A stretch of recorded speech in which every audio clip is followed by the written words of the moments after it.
100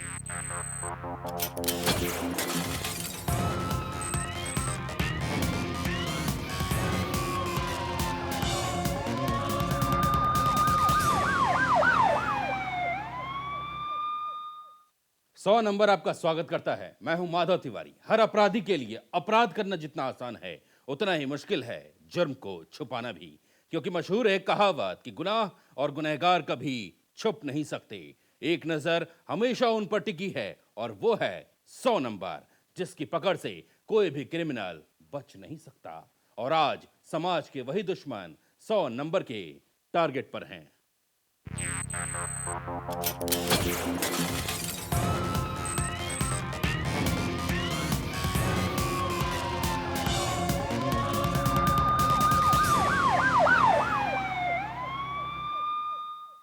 छिंती अस्मत, बेखौफ दरिंदे।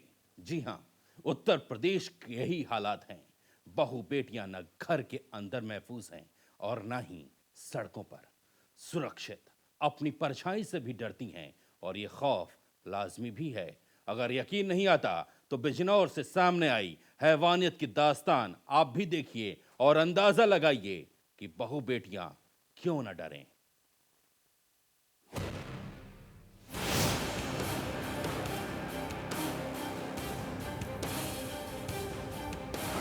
शहर शहर घूमते शैतान, अस्मत लूटकर बनते हैवान।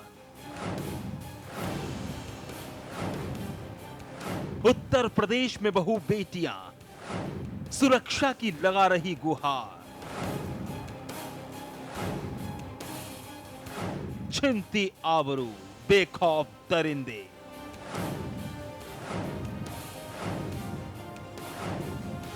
13 जुलाई के दिन बिजनौर के थाना रेहड़ के फतेहपुर गांव की रहने वाली उम्र से नाबालिग पर्दानशी ये लड़की जब एक खेत पर काम करने के लिए गई तो बिल्कुल अनजान थी उस अनहोनी से जो बदनीयती पाले बेसब्री से इसका इंतजार कर रही थी। जी हां, खेत मालिक का बेटा लखेंद्र हैवान बनकर इस पर टूट पड़ा। चाकू की नोक पर इसकी इज्जत लूट ली और धमकी दी कि अगर किसी के सामने जुबान खोली तो जिंदगी छीन ली जाएगी।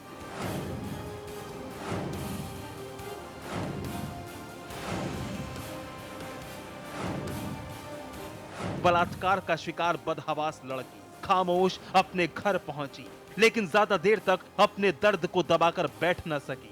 चुप्पी तोड़ी और सब कुछ अपने परिवार से बयां कर दिया।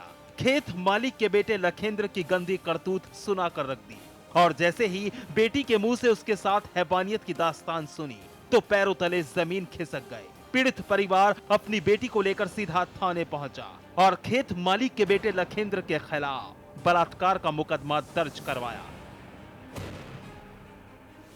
थाना रेहड़ के गांव फतेहपुर में एक व्यक्ति उन्होंने तहरीर दिया कि उनकी बेटी के साथ लखविंदर नाम के एक व्यक्ति ने बलात्कार किया है।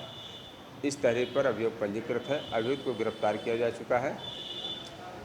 लड़की नाबालिग है। 376 के साथ पोक्सो एक्ट के अंतर्गत मुकदमा कायम करके जेल भेजा गया है। पीड़ित परिवार की गुहार पर पुलिस ने गंभीरता दिखाई और तुरंत एफआईआर दर्ज करते हुए आरोपी लखेंद्र को गिरफ्तार कर लिया गया और साथ ही पीड़ित लड़की को मेडिकल टेस्ट के लिए जिला अस्पताल भेजा गया। पुलिस को इंतजार है लड़की की मेडिकल रिपोर्ट का, ताकि जल्द इस बात की पुष्टि हो कि लड़की बलात्कार का शिकार बनी या नहीं और फिर उसी के आधार पर सख्त कार्रवाई करते हुए आरोपी लखेंद्र को सख्त से सख्त सजा दिलवाई जाए। आपको बता दें कि लड़की इतनी डरी हुई है कि मीडिया से बात तक नहीं की। आरोपी लखेंद्र का दिया डर अब तक इसके दिल दिमाग पर हावी है।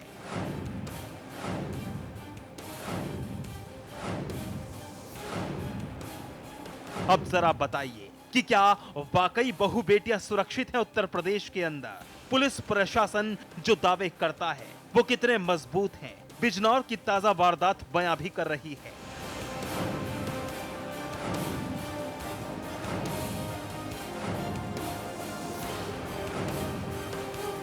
हम सवाल पूछते हैं यूपी के पुलिस प्रशासन से कि आखिर कब तक यूं ही बेखौफ दरिंदे बहु बेटियों की आबरू छीनते रहेंगे और कब तक बहु बेटियां डर के साए तले जिंदगी बिताती रहेंगी।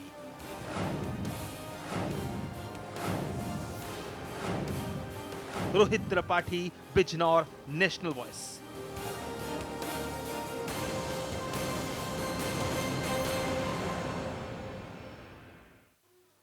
बहु बेटियों का डरना तो लाजमी है जब शहर शहर गांव-गांव बसे शैतान घिनौनी वारदातों को अंजाम देकर अपना खौफ फैलाएंगे। लेकिन एक और जुर्म है जिसके सामने बेटियां बेबस हैं और उसी बेबसी की एक तस्वीर आगरा से सामने आई है, जहां लालच के गुलाम एक परिवार ने हंसते खेलते परिवार को खुद ही उजाड़ कर रख दिया।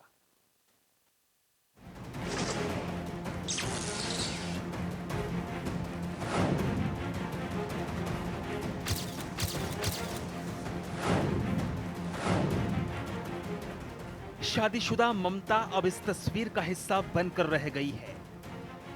इसी तस्वीर की चार दीवारी में कैद होकर रह गई है। ममता खुद भी नहीं जानती थी कि जब उसके परिवार ने उसकी शादी की तो उसका हाथ प्यार और ख्याल रखने वाले ससुराल को नहीं सौंपा, बल्कि दहेज के उन दानवों के हवाले कर दिया जो गुलाम थे लालच के, जिनके दिल दिमाग पर पैसे की भूख हावी थी। और उसी भूख को पूरा करने के लिए शादी के बाद ममता पर अत्याचार का दौर शुरू हुआ। ममता के परिवार के मुताबिक उनकी बेटी की हत्या हुई है और हत्या को आत्महत्या साबित करने के लिए उसकी बॉडी को फांसी के फंदे से झुला दिया गया।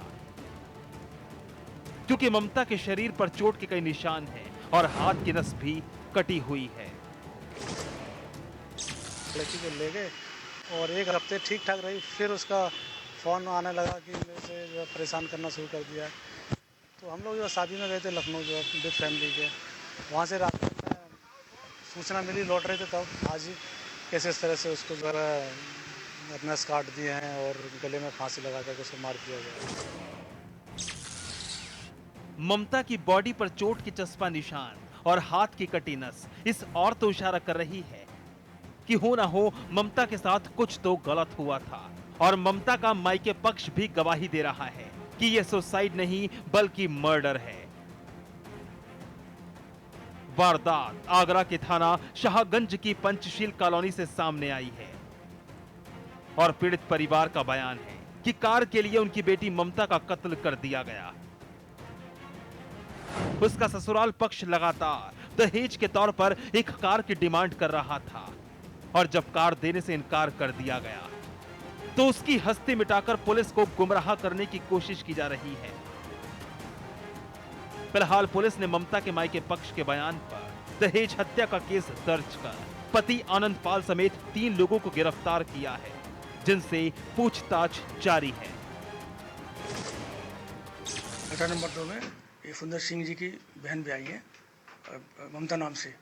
तो इनकी जो है इनका आरोप है कि ससुराल वालों ने इनकी दहेज के खातिर जो है इनको मार दिया है और जो है दहेज की मांग करते थे कार। इसी बात को लेकर थाने पर उन्होंने सूचना दी और हम लोग वहाँ गए थाने पर और पंचायतनामा की कार्रवाई की जा रही है।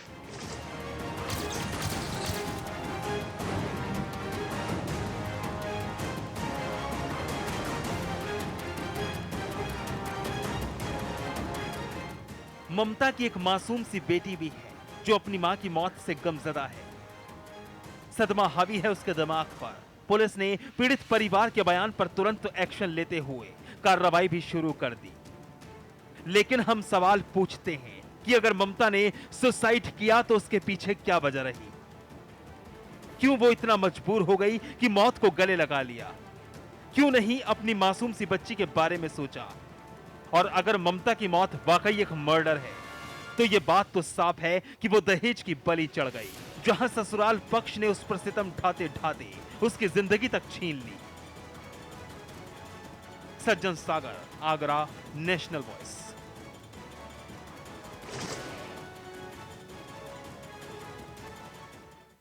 यह तो वाकई तफ्तीश का विषय है कि ममता ने आत्महत्या की तो उसके पीछे क्या वजह रही, और अगर ममता ने कब मर्डर हुआ तो क्यों हुआ। चलिए आगे बढ़ते हैं और खबर दिखाते हैं गाजियाबाद की, जहां कत्ल की एक वारदात का पुलिस ने खुलासा कर कातिल और कत्ल की वजह को बेनकाब कर दिया है। यह रिपोर्ट देखिए।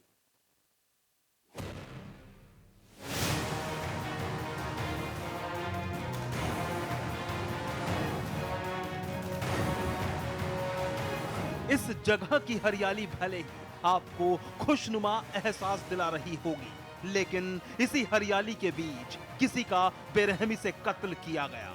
जिस दोस्त पर उसे सबसे ज्यादा यकीन था, जिसके साथ वो रोजाना खेला करता था, उसी ने उसका खेल खत्म कर दिया। शुभम नाम के 17 साल के लड़के के कातिलों की तलाश पुलिस पिछले 3 दिनों से कर रही थी। शुभम के परिजनों को शक शुभम के 3 दोस्तों पर था। 4 लड़के परसों रात ताश खेल रहे थे और उन लड़कों को जो पुलिस ने अरेस्ट किए हैं उन्होंने बताया कि ये लड़के जब पुलिस का सायरन सुना है तो ये लड़के भग लिए वहाँ से और उसके बाद से ये लड़का लापता है और इसकी आज डेड बॉडी एक नाले में मिली है। और बताया जा रहा है पुलिस के द्वारा ही कि इसके मुंह पे निशान भी हैं और इसके कपड़े फटे हुए हैं। जो हम लोग इसको मर्डर हमको लग रहा है क्योंकि लड़का 36 घंटे से फरार था और ना उन बच्चों ने बताया है। बच्चे अब बता रहे हैं कि ये लड़का हम लोग वहाँ से भागे। शुभम के परिजनों की शिकायत पर पुलिस ने दबिश दी और तीनों दोस्तों से कड़ाई से पूछताछ की, तो तीनों ने 3 दिन से अपने अंदर छुपाए गुनाह की कहानी से पर्दा उठा दिया। तीनों दोस्त कातिल निकले। शुभम नाम का व्यक्ति जो है ये 2 दिन पहले इसकी गुमशुदगी थाना इंदिरापुरम में दर्ज की गई थी। कल मुकदमे में उसे कन्वर्ट कर दिया 363 में। आज इसकी डेड बॉडी वह नहर में मिली है। डेड बॉडी को निकाल के और पोस्टमार्टम के लिए भेजा गया है। जो भी सत्यता होगी उसी के आधार पर अग्रिम कार्रवाई की जाएगी। सर अभी तक जांच में क्या निकल के आया है और पता चला है कुछ लोगों को इसमें डिटेन भी किया गया है? अभी जांच जारी है हमारी और जो भी तथ्य पोस्टमार्टम के बाद सामने आएंगे या अन्य तथ्य जो सामने आएंगे उसके आधार पर विधिक कार्रवाई की जाएगी। गिरफ्तार किए गए तीनों लड़के नाबालिग हैं और वारदात की रात वो तीनों शुभम के साथ गाजियाबाद के इंदिरापुरम इलाके के इस पार्क में ताश खेल रहे थे। इसी दौरान पैसे को लेकर शुभम से उन तीनों दोस्तों का विवाद हो गया। मामला इतना बढ़ा कि तीनों दोस्तों ने मिलकर शुभम की गला दबाकर हत्या कर दी और लाश को पार्क के पास नाले में डाल दिया।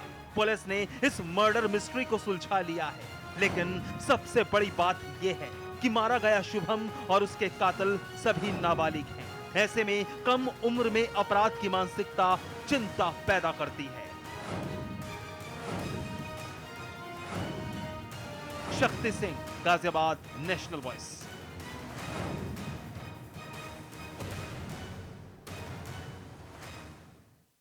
पैसों के लेन देन ने खूनी शक्ल क्या अख्तियार की, दोस्त ही दोस्त के कातिल बन गए।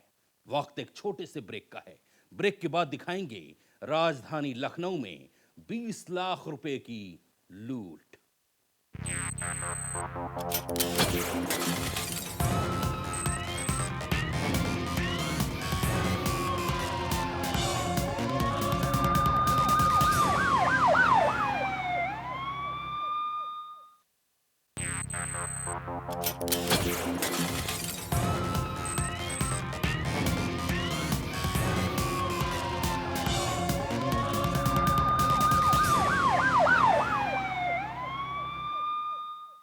ब्रेक के बाद एक बार फिर आपका स्वागत है।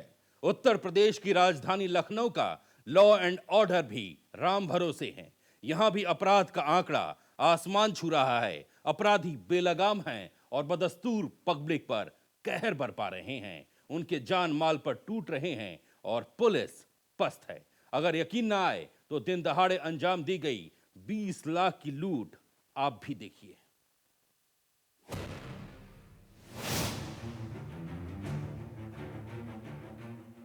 राजधानी लखनऊ के कोटक महिंद्रा बैंक की एक मैनेजर उषा चौधरी सहयोगी निर्मल देवी के साथ अपनी ऑल्टो कार, जिसका नंबर यूपी 32 GP 3578 से 20 लाख रुपया कैश लेकर कैंटोनमेंट सदर इलाके के यूनाइटेड बैंक ऑफ इंडिया की तरफ रवाना हुई। और जब गुरुद्वारा रोड स्थित यूनाइटेड बैंक ऑफ इंडिया जाने के लिए अपनी आल्टो कार से उतरी, तभी बाइक सवार बदमाश उनसे पैसे से भरा बैग छीनकर फरार हो गए। वारदात को एकदम बैंक के बाहर अंजाम दिया गया और कोई कुछ नहीं कर पाया। हम लोग गए थे कोटक महिंद्रा पैसा लेने बैंक के लिए लिमिटेंस, तो हम गाड़ी से निकल रहे थे, वो 2 जने स्टार्ट थी गाड़ी में, वो पैसा बैग बिल्कुल छीना, हम देख भी नहीं पाए ठीक से उनको, और वो छीन के भाग गए बैग। 20 लाख रुपया। 2 लोग थे। बैंक के लिए आ रहा था पैसा। हम लोग बैंक के लिए पैसा लेके आ रहे थे। नहीं, हम लोग 20 साल से आए हुए, हम लोग करते हैं काम। हाँ, उषा चौधरी गई थी साथ में, वो गाड़ी में। हाँ, अफसर गया था हमारा, उषा चौधरी गई थी साथ में। हम लोग गाड़ी से निकल रहे थे कि हम गाड़ी से निकल के खड़े हुए, वैसे ही वो बैग छीन के भाग गया। नहीं पहचान पाए ना ठीक से, लेकिन थे उम्र दराज दोनों। दिन दहाड़े बैंक मैनेजर उषा चौधरी और उनकी सहयोगी निर्मल देवी से 20 लाख की लूट से हड़कंप मच गया। इत्तला पुलिस तक गई और वारदात की गंभीरता को भांपते हुए खुद डीआईजी लखनऊ ने मौका वारदात पर हाजिरी लगाई, मौका मुआयना किया। पीड़ित बैंक मैनेजर उषा चौधरी के सहयोगी निर्मल देवी से पूछताछ की गई। महिलाएं ही पैसा निकाल के आ रहे थे, 20 लाख रुपया उन्होंने निकाला था। जब वो बैंक अपनी गाड़ी से निकल उठे तो उनका बैग किसी ने छीन लिया। 2 लड़के खड़े थे मोटरसाइकिल पे। तो ये सूचना पाने पर यहाँ सभी अधिकारीगण आए हैं, जांच पड़ताल हो रही है और पता किया जा रहा है कि ऐसा किसने किया। यूनाइटेड बैंक ऑफ इंडिया के कर्मचारियों से भी सवाल तलब किए। बैंक के बाहर ना कोई सिक्योरिटी थी और ना ही कोई सीसीटीवी काम कर रहा था। साथ ही पुलिस कोटक महिंद्रा बैंक की कार्यप्रणाली को भी कटघरे में खड़ा कर रही है, क्योंकि बैंक ने इतना बड़ा अमाउंट बिना सुरक्षा के कैसे एक महिला बैंक कर्मचारी के हाथ सौंप दिया। आश्चर्यजनक बात ये पता चली कि ये पैसा दोनों महिलाएं ही निकालने जाती थी, उनके साथ कोई सिक्योरिटी गार्ड या कोई अन्य पुरुष नहीं था। तो ये एक नई बात पता चली है, लेकिन हम लोगों का काम केस को वर्कआउट करना है। बहुत से महत्वपूर्ण जानकारियां मिल रही हैं, उनको हम लोग आगे बढ़ाकर जल्दी इस केस को वर्कआउट करें। क्या सिक्योरिटी गार्ड यहाँ कोई नहीं था, उनके पास कोई हैवी नहीं है और खाली 2 महिलाएं ही पैसा निकाल रही थी। बहुत सी और बातें पता चली हैं, हम लोग उस काम में लगे हुए हैं और हम लोग जल्दी इसको वर्कआउट करेंगे। सीसीटीवी फुटेज का भी काम चल रहा है, वहां से जहां से ये लोग पैसा निकाल के लाए हैं और जहां यहाँ घटना हुई है, यहाँ दोनों जगह से इस पर भी काम चल रहा है। फिलहाल बैंक के 20 लाख रुपए की लूट से उषा चौधरी और निर्मल देवी बदहवास हैं, डरी सहमी हैं। लखनऊ पुलिस जल्द लूट की वारदात के खुलासे का दम भर रही है, मगर जिस तरह से दिन दहाड़े एक बैंक के बाहर से 20 लाख रुपए की लूट अंजाम दी गई, वो ये साबित करने के लिए काफी है कि जब राजधानी लखनऊ की जनता ही महफूज नहीं, तो फिर और जिलों की क्या बिसात है। Shiva Sharma, Lucknow, national voice.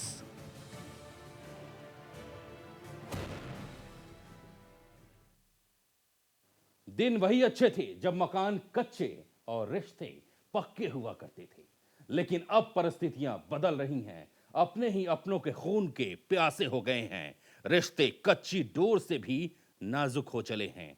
रिश्तों का खून करने वाली ऐसी ही एक वारदात सामने आई है जिला मेरठ से। आप भी देखिए।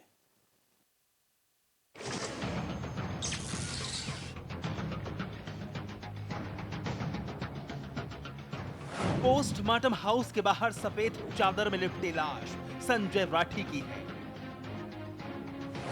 हंसती खेलती जिंदगी को सफेद कफन तक का सफर तय कराने वाला कोई और नहीं बल्कि संजय राठी का भाई अजय राठी ही है। जी हां, अजय राठी ने ही अपने दोस्तों के साथ मिलकर अपने सगे भाई संजय राठी को फावड़े से काटकर मौत के घाट उतार दिया। दरअसल मेरठ के थाना पलावदा इलाके के गांव नागोरी में अजय राठी ने अपने ही भाई संजय राठी की अपने दोस्तों के साथ मिलकर फावड़े से काटकर हत्या कर दी। दरअसल मृतक संजय के अपनी ही भाभी से अवैध संबंध थे। अजय ने अपने छोटे भाई संजय को कई बार समझाया, लेकिन जब संजय नहीं माना तो बड़े भाई अजय ने अपने 2 दोस्तों के साथ मिलकर भाई संजय की हत्या कर दी। वारदात से परिवार सदमे में है। इस वारदात में सबसे छोटे भाई अरविंद ने अजय और उसके दोनों दोस्तों के खिलाफ हत्या का मुकदमा दर्ज करवाया है। रात्रि लगभग 1:30 बजे के आसपास से सूचना प्राप्त हुई कि ग्राम नवगौरी में फावड़े से एक व्यक्ति की हत्या कर दी गई सोते समय। इस सूचना पर पुलिस पहुंची तो ज्ञात हुआ कि दो सगे भाइयों में आपस में विवाद था। शराब पी के अजय राठी अपने दो साथियों के साथ मिलकर अपने सगे भाई संजय राठी की हत्या कर दी। शव को पोस्टमार्टम के लिए भेज दिया गया। अभियोग पंजीकृत करके 3 लोगों के खिलाफ मुकदमा कायम किया गया। एक सगा भाई इनका अजय राठी है, 2 उसके मित्र हैं ब्रजेश और अंकित। उनकी तलाश में पुलिस दबिश दे रही है। पुलिस ने अजय राठी और उसके 2 दोस्तों के खिलाफ मुकदमा दर्ज कर लिया है और कातिल भाई की गिरफ्तारी की तलाश में जुट गई है। जल्द ही रिश्ते का खून करने वाला कातिल भाई सलाखों के पीछे होगा। लेकिन जिस तरह से संजय ने रिश्ते की मर्यादा लांघी और अपनी भाभी से अवैध संबंध कायम कर लिए, वो आहट थी उस अनहोनी की जिसको अनसुना कर दिया गया। और जब उसने दस्तक दी तो दहशत फैल गई। एक भाई ही भाई के खून का प्यासा बन गया। Munawwar Chauhan, Meerut, national voice.